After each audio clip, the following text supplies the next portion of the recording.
Okay, so week 4, I didn't want to erase my wife's drawing because it's pretty amazing, but when she's working and maybe I've had a little bit of cold time too much, she brings him down here and she'll draw for him. So supposedly this is Cole's bath. Not that you guys care, but it was a good drawing and I wanted to show somebody before I erased it. Plus, when I tell her about it, she'll be embarrassed.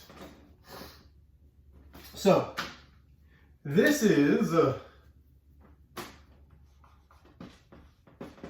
week 4 for extension videos. So we've talked about equations for a couple days, and then we talked, I don't even know what we talked about last week. About literal equations. So now we're jumping ship to something called functions. Now, please understand, I am not going to go very in-depth with functions for this video. I'm going to give you a very basic understanding of what the mathematical definition is of a function, which means for the most part, you're probably not going to understand it yet. But you need to at least have heard it and understand what it's supposed to mean. So a function,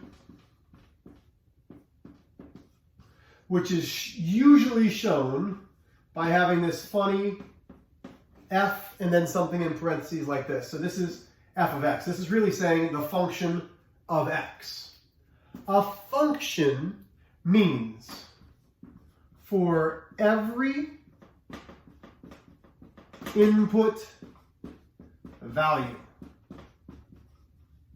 there is exactly one output value. And we talked briefly about inputs and outputs this year. Let me phrase that. I know that we did at least in Shine because we've talked about a t-chart talking about inputs with x and y values.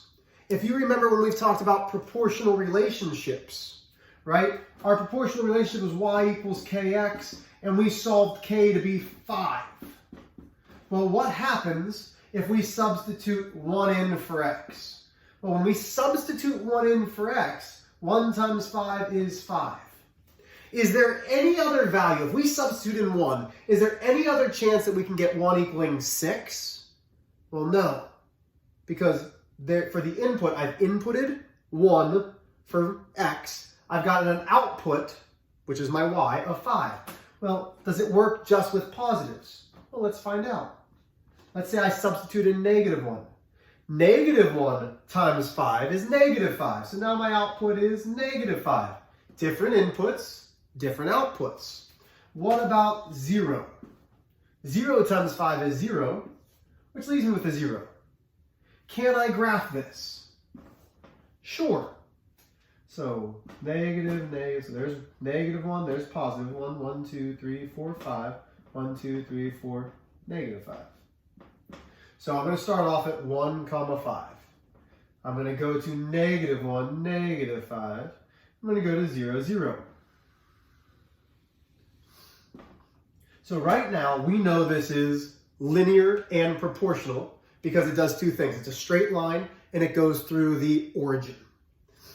Now, one of the ways, if we're given a graph to check to see if it is a function, is called the vertical line test. So let me make these points a little bit bigger. You might be given a graph like this. Vertical means up and down.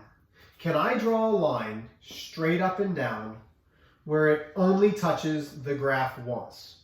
So if I draw that vertical line, it only touches right here. What if I draw a vertical line there? Oh, it only touches once. What if I draw it there? Oh, it only touches once. So a function has an input and has exactly one output. Are there other things that aren't linear? Sure. So let's say we have y equals x squared. We have x, we have y. Remember, my input values are x, my outputs are the y.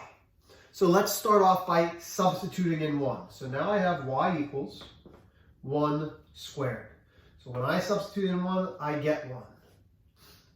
So now let's substitute in 0. Y equals 0 squared. Well, 0 squared is 0.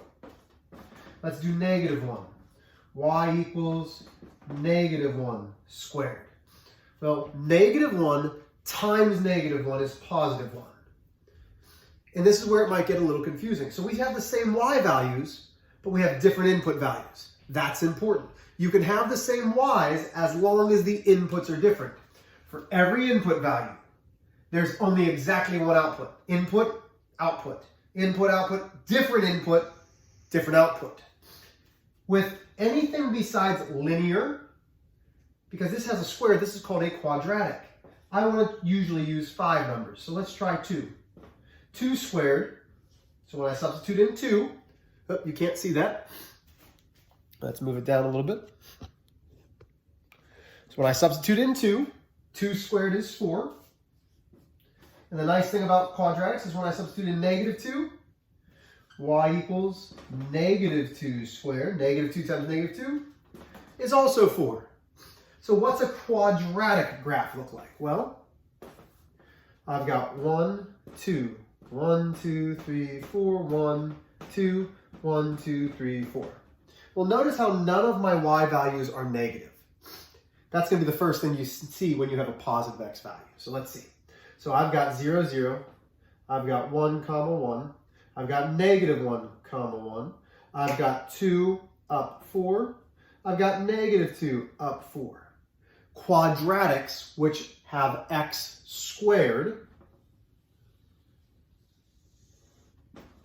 form a u. So how can I prove that this is a function?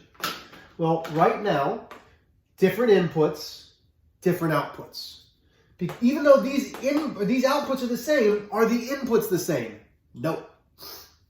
So let's draw vertical lines. Only intersects right there. Draw a vertical line. Only intersects right there. Draw a vertical line. Only intersects right there. So you can do this vertical line test, but notice that on each vertical line, it only intersects once. That makes something a function. Well, what would be something that's not, Mr. H, a function? Well, I'm glad you asked. If we were talking just about graphs, you might see a graph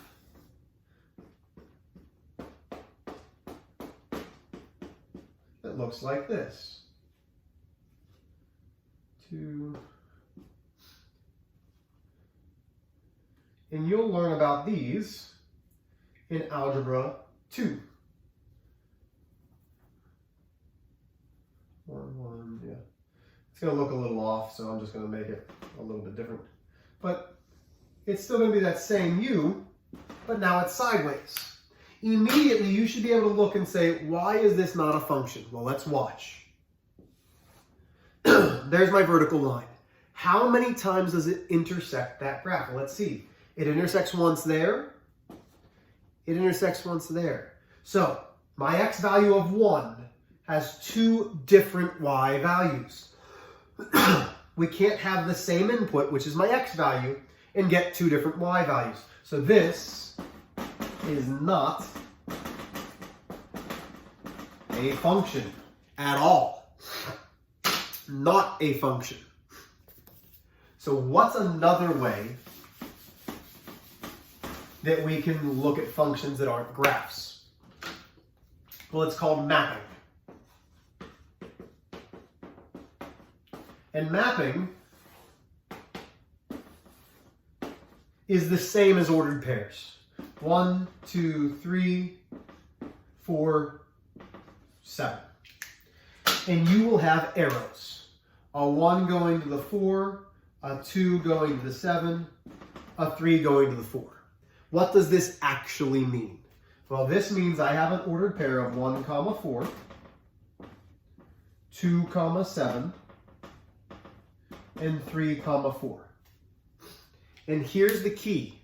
The x's have to be different for it to be a function. 1, 2, 3. Are my x's different? That means it's a function. How else can we check? Well, we can graph it.